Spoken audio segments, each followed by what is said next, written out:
Arms, countrymen, lend me your ears. I come to bury Caesar, not to praise him. The evil that men do lives after them. The good is often turned with their bones. I am the woman who picked up a pen when girls weren't allowed to touch a book. I am the voice who rose in a world when women were ordered to stay silent. Many years ago, when I was born in 50s and 60s, did not belong to girls in India.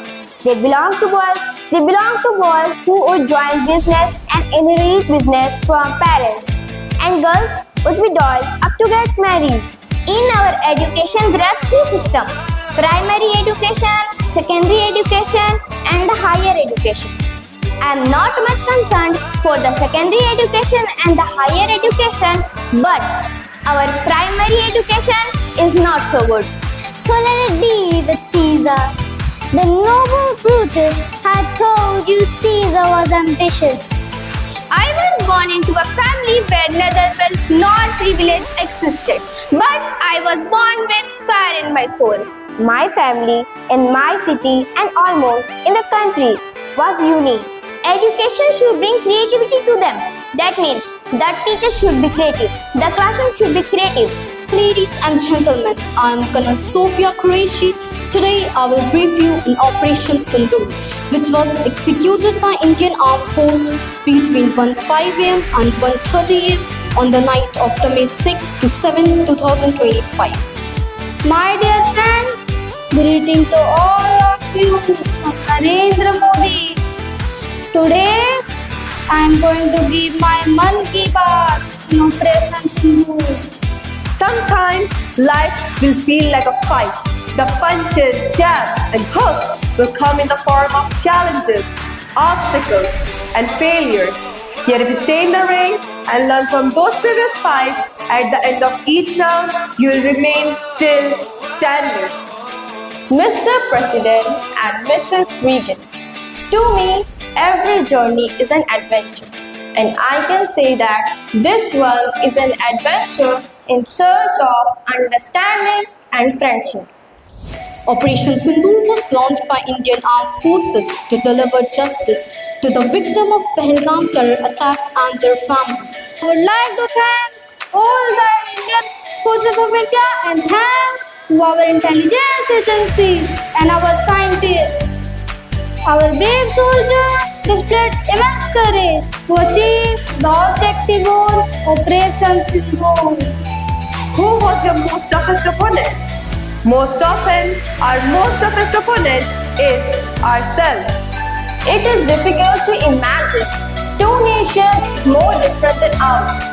But still, India is an Asian country and history weighs heavily on us.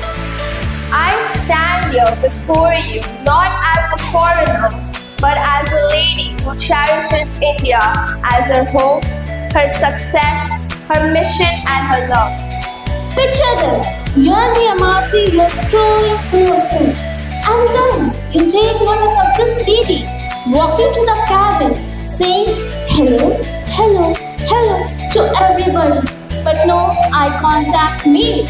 And then you notice this man over here who's also strolling through his phone, and when he takes notice of that lady, he gives the raised eyebrows look. I dropped out of Reed College after the first 6 months, but then stayed around as a drop-in for another 18 months or so before I really quit. 4,7 years ago, our fathers have brought on this continent as a new nation, conceived in liberty and dedicated to the noble proposition that all men are created equal. India is an ancient land with wisdom. It is the torch that lit the civilization in the world. So why is she being denied in her rightful position among the nations? I encountered myself in this situation a few months ago on my way to school. I was furious at that man's reaction, but then I realized that reaction was demonstrated by several people in that cabin. My biological mother found out later that my mother had never graduated from college and that my father had never graduated from high school. So she refused to sign the final adoption papers.